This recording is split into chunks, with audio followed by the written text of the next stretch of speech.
여러분, 오늘은 맥주감사주일입니다. 맥주감사주일을 지나감에 있어서 오늘 지금 보신 이 본문은 맥주감사주일과 잘 맞지 않는 것 같습니다. 왜냐하면 지금 나의 믿음의 길을 다 달려가 간 지금의 사도 바울의 모습과 이제 십자가상에서 돌아가시기 직전에 예수님의 모습이 잠깐 이 본문에 드러납니다. 보통 우리는 맥주감사주일이라 그러면 출애굽기나 아니면 추수에 대한 이야기, 이것을 왜 지켜야 되는지에 대한 이야기를 본문으로 나눠옵니다. 하지만 오늘 이 맥주감사주일은 다르게 접근해 보고자 합니다. 맥주감사주일을 준비해 가면서요, 하나님 안에서 참 많은 묵상들을 이루어 보았습니다. 하나님, 제 삶을 여기까지 인도해 주심이 참 감사합니다. 하나님, 제게 이러한 6개월의 시간, 우리 교회의 6개월의 시간의 말씀을 나눌 수 있도록 허락하심이 참 좋습니다 하고 기도를 하고 있는 중 주님께서 저에게 말씀하시는 바는 명확합니다. 하나님께서 말씀하시는 게 이 6개월이 너의 전부냐입니다. 그렇진 않지요. 그리고 또한 저에게 묵상 중에 임하시는 말씀이 그러하다면 결실이란 무엇이냐라는 질문이었습니다. 그 결실이 과연 무엇인가에 대해 묵상을 해보다 보니 여러분, 결실은 결국 결과입니다. 내가 보리를 심었든 쌀을 심었든 나무를 어떻게든 심었다면 이제 추수를 했다는 것은 결과값이 도출되었음을 증명하는 겁니다. 그래서 오늘 그 인생의 결과값 앞에 선 사도 바울과 예수님의 이야기로 이 맥주감사주일의 말씀을 나누고자 합니다.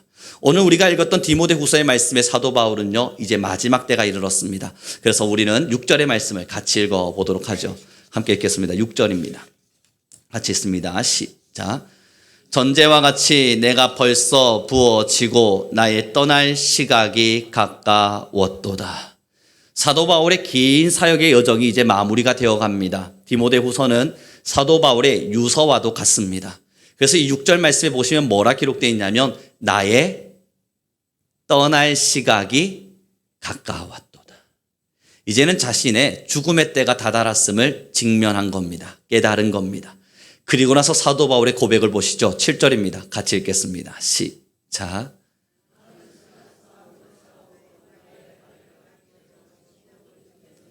이 떠날 시각이 다 돼버린 사도 바울이 하는 메시지 한마디가 너무 아름답지 않으세요? 나는 선한 싸움을 싸웠다. 나는 달려갈 길을 마쳤다. 그리고 이젠 믿음을 끝까지 지켰다. 여러분, 그러면서 이 사도 바울은 자신의 죽음을 점점 받아들이고 있는 겁니다. 오늘 누가복음의 말씀을 통해서 보았던 22장도 함께 보실까요? 40절의 말씀을 우리 함께 보도록 하겠습니다. 누가복음 22장 40절의 말씀입니다. 40절 같이 읽겠습니다. 시작. 그곳에 이르러 그들에게 이르시되 유혹에 빠지지 않게 기도하라 하시고 41절입니다. 그들을 떠나 돌 던질 만큼 가서 무릎을 꿇고 기도하여 42절 같이 읽죠. 시작. 이르시되 아버지여 만일 아버지의 뜻이거든 이 잔을 내게서 옮기시옵소서.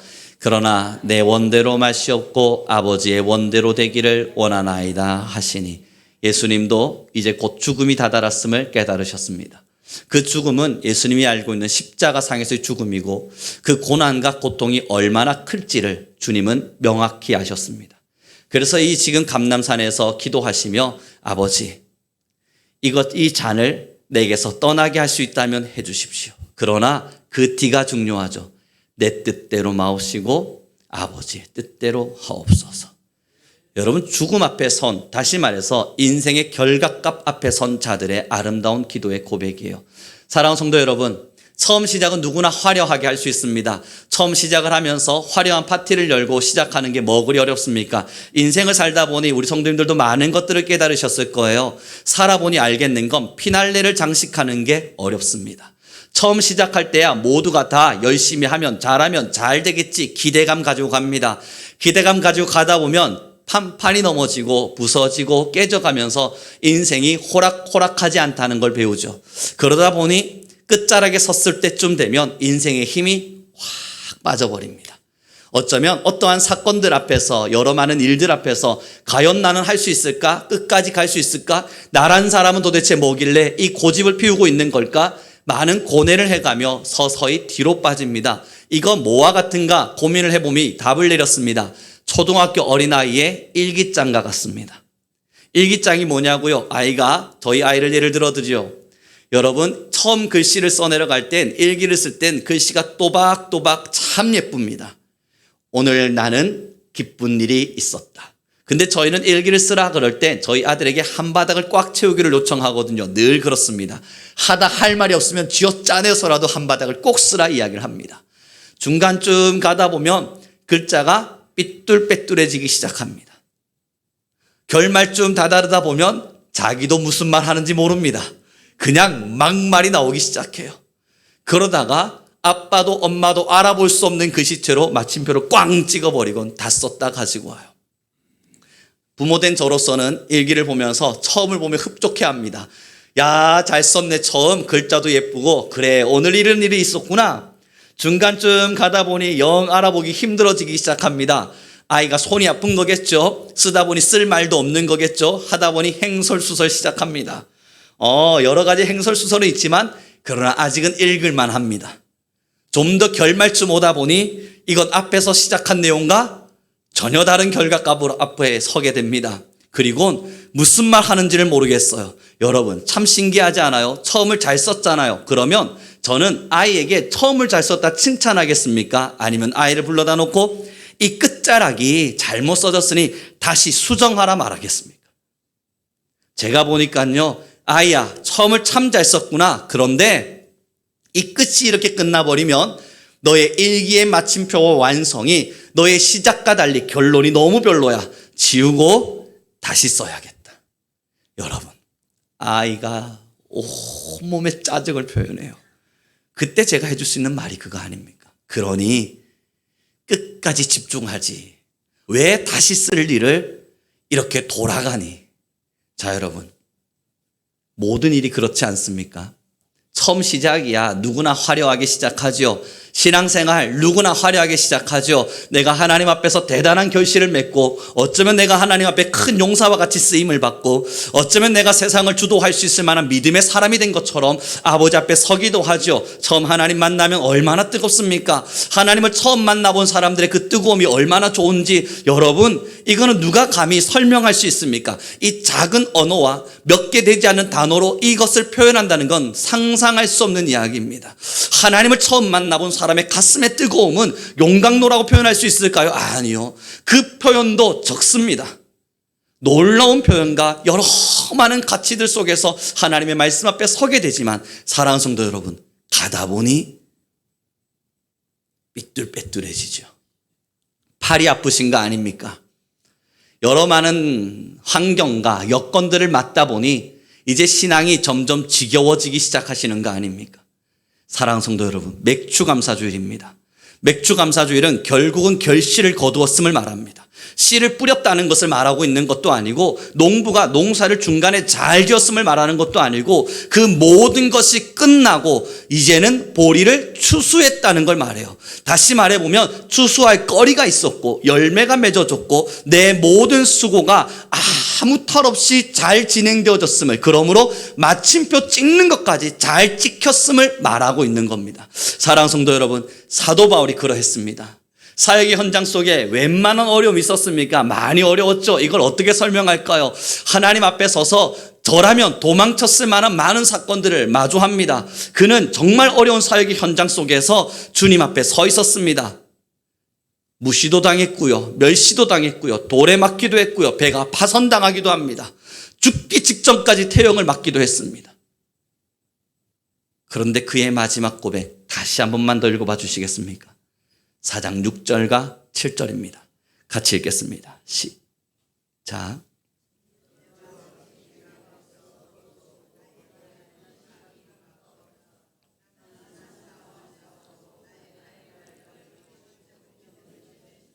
아멘.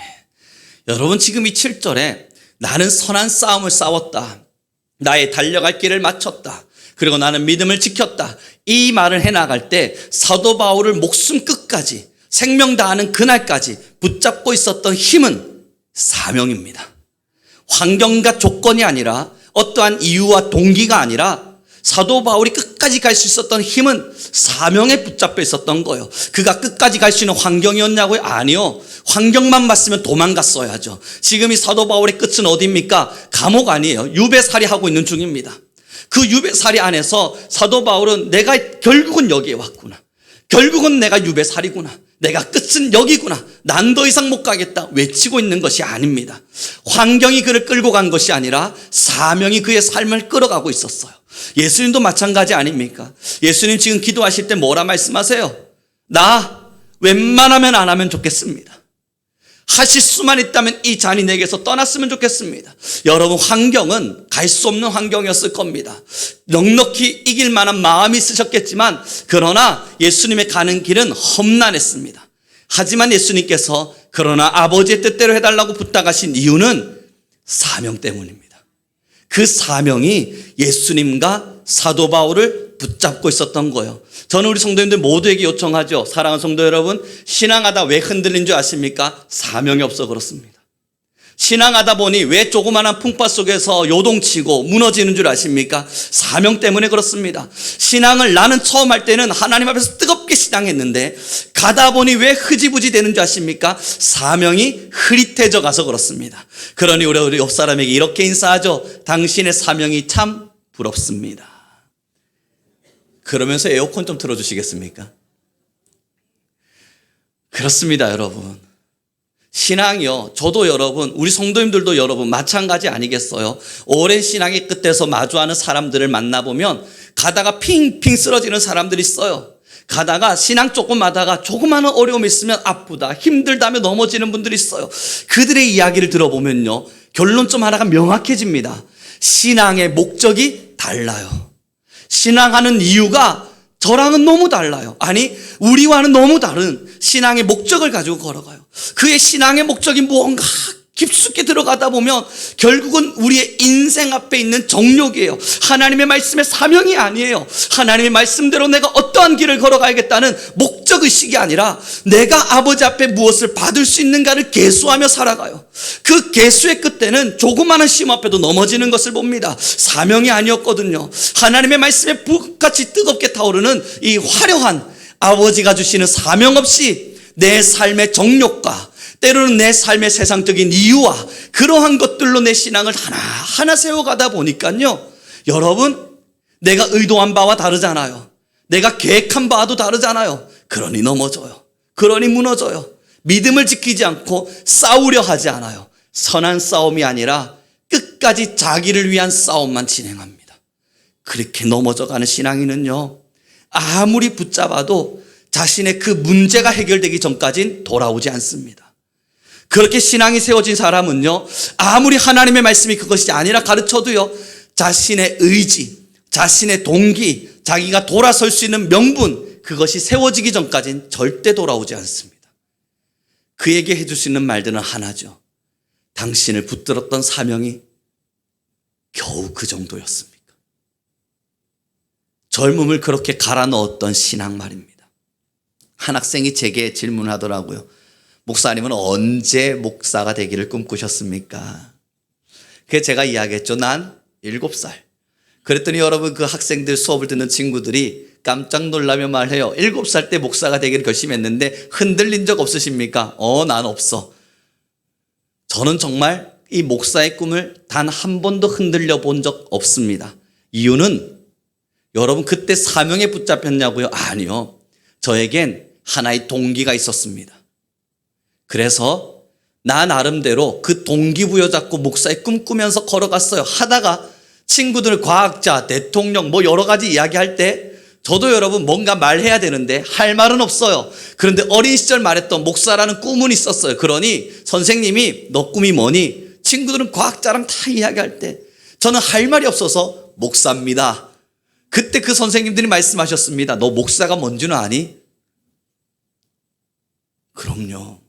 앞에서 설교하는 사람 아닙니까? 제게는 사명이 아니라 적당한 동기와 이유가 있었습니다. 그러니 여러분, 흔들린 적은 없지만 확신도 없었습니다. 저는요, 목사가 되기를 꿈꿨고 그 꿈 속에서 흔들리지 않고 끝까지 목사가 되겠노라 고집 피우듯 말했지만 그러나 제게도 하나님께서 왜 나를 목사로 부르기를 원하시는가에 대한 사명은 없었습니다. 그러니 별것 아닌 거 앞에 흔들려요. 친구들이 과학자, 선생님 막 말할 때 나도 아닌가? 이 목사가 아니라 다른 길을 지금 생각해야 되나? 고민스러워져요. 왠 줄 아세요?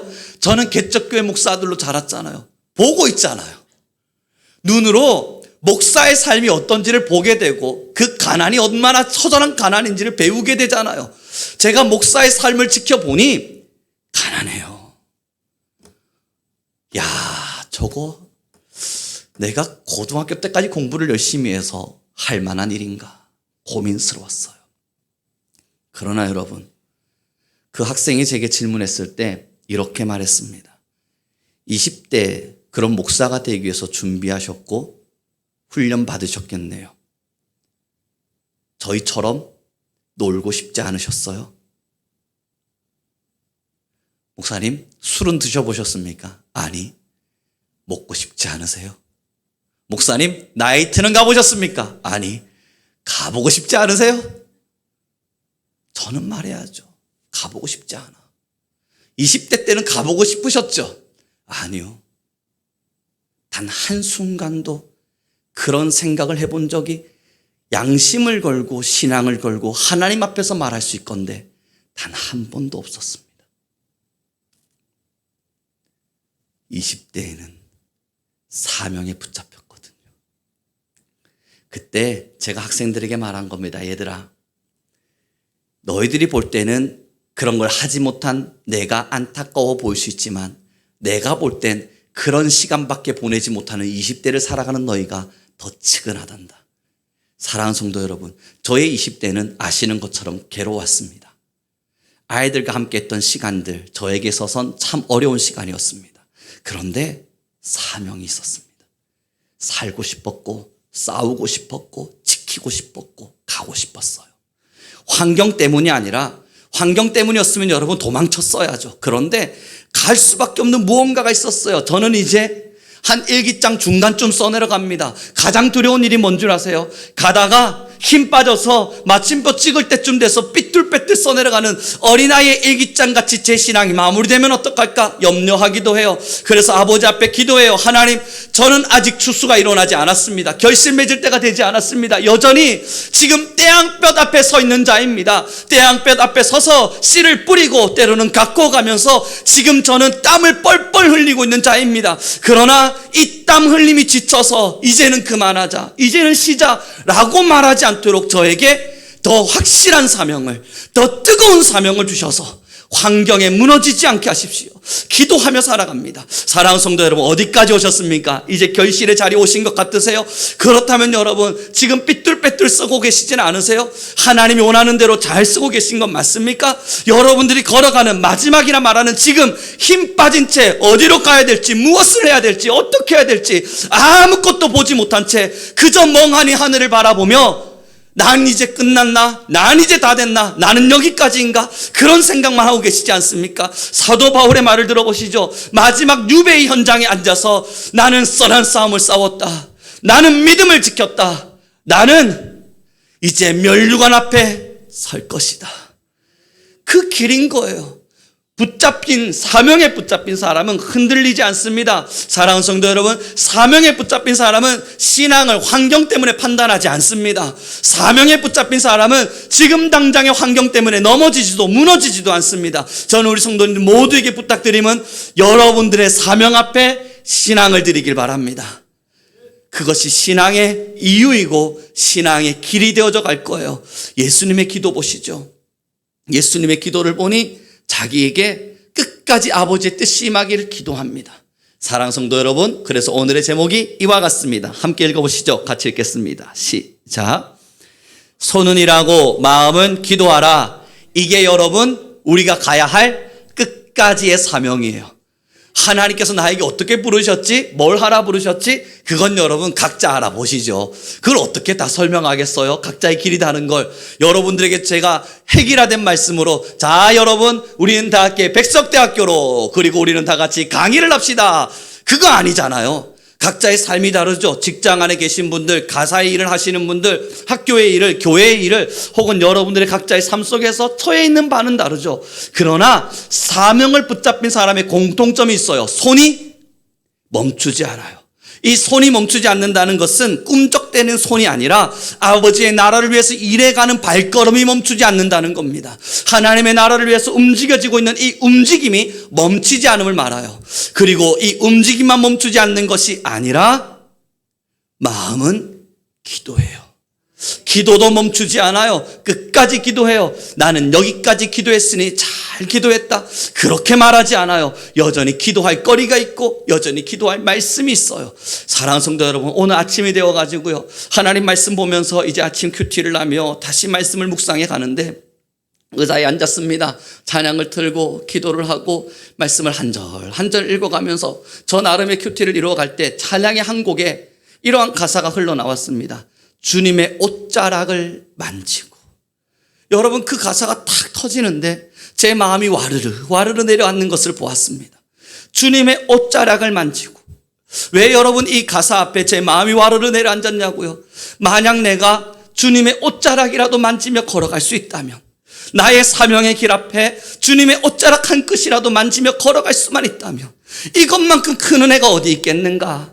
내게 하나님께서 이런 은혜를 주신다면 그 옷자락이라도 살짝 부여잡고 함께 걸어갈 수만 있다면, 아버지, 이것만큼 감사할 일이 어디 있겠습니까? 하며 마음이 훅 내려앉을 때 여러분 좌절감이 찾아왔냐고요? 낙담이 찾아왔냐고요? 아니요. 그 옷끝에서 전달되는 하나님의 능력이었습니다.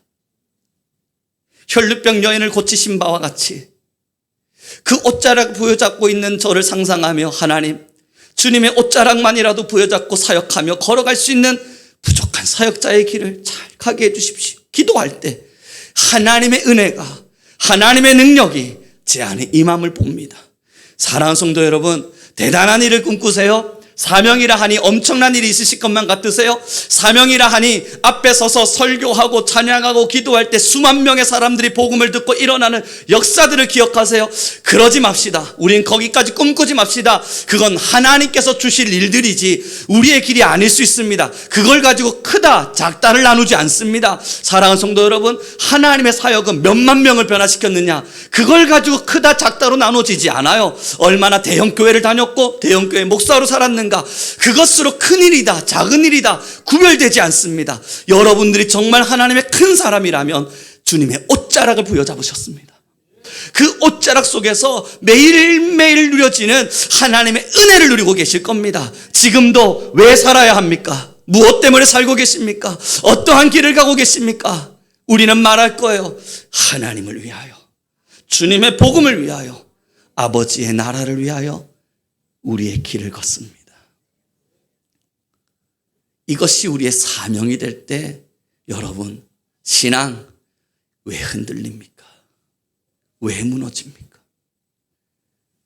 끝까지 보리를 추수하시죠. 씨를 뿌릴 때는 기쁩니다. 그러나 떼양볕 서서 일하다 보면 땀 뻘뻘 나고 얼마나 더워요, 여러분.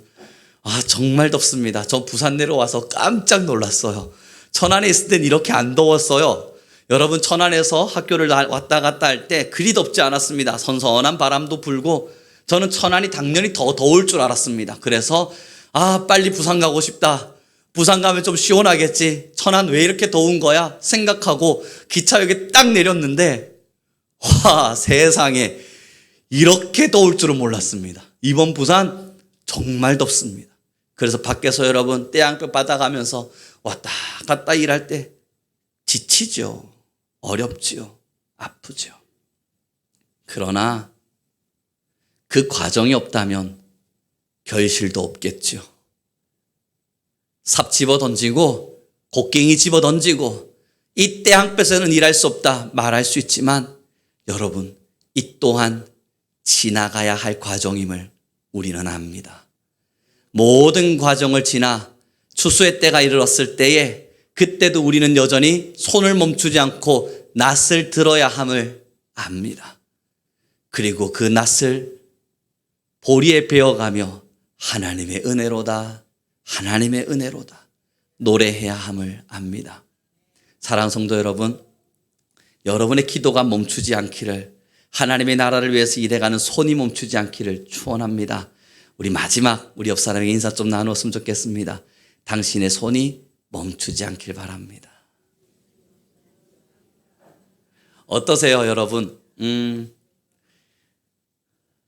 끝까지 믿음을 지킴, 끝까지 하나님의 나라를 향해 걸어감, 여러분의 삶의 목적 맞으시나요? 여전히 환경 때문에 신앙하고 계시진 않습니까? 원하는 것이 조금 있어서, 바라는 것도 있어서 하나님 앞에서 내가 그래도 좀 열심히 살면 하나님이 내가 원하는 건 들어주시겠지 하는 그러한 마음 때문에 이 신앙의 자리에 계시진 않으세요? 여러분 어떤 사명으로 이 자리에 서 계십니까? 무엇 때문에 이렇게 예배하십니까? 어떤 사명에 붙잡히셨기에 이 젊은 시절을 아버지 앞에 들이셨습니까? 청년들은 왜 아버지 앞에 이 아까운 시간에 나와 예배하고 계십니까? 이렇게 예배하다 보면 하나님이 나를 지켜주시고 도와주실 거라는 믿음 때문인가요? 아니면 여러분 한 분 한 분 안에 있는 사명인가요? 사랑하는 성도 여러분, 그 사명이 우리를 살립니다. 사명을 붙잡을 수 없다면, 사명이 무엇인지 모르겠다면 여러분 이 답답한 신앙 어떻게 견디고 계십니까? 사명이 없다면 사랑하는 성도 여러분 이 지긋지긋한 신앙 어떻게 걸어가고 계세요? 습관적으로 의도를 가지고 해왔기 때문에 참아 버릴 수는 없어서 지금까지 해온 습관도 있고 마음도 있어서 차마 돌이킬 수는 없어 이 자리에 서 계십니까? 저는 우리 성도님들 모두에게 하나님의 말씀을 대언합니다. 사명 없는 신앙은 그 신앙의 근본부터가 짧은 뿌리, 작은 뿌리, 조그마한 바람에도 흔들리는 연약한 신앙입니다. 그러나 그 연약한 신앙이 살아있다 말하기도 어렵습니다. 사명 없이는 이 신앙을 갈 수 없습니다. 사명 없이는 이 신앙의 자리에 서 있을 수 없어요. 그래서 여러분, 우리의 마음엔 예배가 아니라 사명이 필요해요. 어떤 사명이 내게 기다리고 있을까? 여러분, 꿈을 꿔보세요. 하나님께 주님, 나를 왜 부르셨습니까? 나를 여전히 왜 하나님 부르셨습니까? 기도해 보세요. 우리 하나님이 거기에 응답하지 않으신다고요? 아닐걸요. 기도하지 않으신 거죠. 하나님, 나는 왜 이 자리에서 아버지의 부름 앞에 서 있습니까? 여전히 궁금하세요? 내 신앙 그저 예배하며 천국 가는 길을 만들어가는 것이라 여겨지십니까? 아니에요. 그곳은 씨를 뿌리는 자리이고, 그곳은 곡식을 거두는 자리이고, 그곳은 떼양볕을 맞아가며 일하는 자리입니다. 무슨 일을 어떻게 해야 될지 모른다면 여전히 사명 앞에 흔들리는 사람일 겁니다. 여러분, 저는 스가를 맡고 교수로서의 일을 감당하죠. 운동하는 친구들이 좋은 게 뭔 줄 아세요? 왜 하냐 물어보면 이유가 없어요. 정말 좋아요, 그런 거요. 그냥 이거 해, 그러면 하고 있습니다. 그냥 끝까지 하고 있고요. 꾸준히 하고 있어요. 그래서 어느 날, 야, 너 이거 아직도 하니? 왜 하니? 물어보면 그들은 늘 제게 말합니다. 하라면서요. 저라면 멈추었을 일을 이 아이들은 끝까지 해갑니다. 저는 그 장점과 끈기가 너무 대단해 보이는 거예요. 이번에 태권도를 한 친구랑 만났는데요. 대화를 나눠가는 중에, 야, 힘들지 않아? 힘듭니다. 그런데 이거 왜 해? 해야죠. 아니, 힘들면 멈출 수 있잖아. 그런데 너는 힘들어도 한다 그러잖아. 왜 하는 거야? 이유는 모르겠는데 그냥 하다 보니 하고 있죠. 훈련이 힘들지? 힘들죠. 근데 왜 하냐니까? 아니, 하니까 하죠.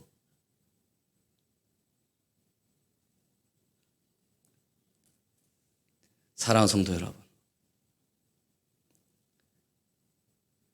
하니까 하다 보니 왜 하는지를 모르더군요. 그래서 저는 이 운동하는 친구들에게 왜라고 하는 단어를 심어줘 봅니다. 왜 하는지 생각해보자.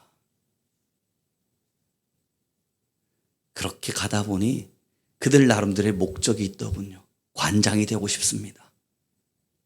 저는 부모님을 기쁘게 해주고 싶습니다. 그 대부분 운동하는 친구들의 마음가짐 하나입니다.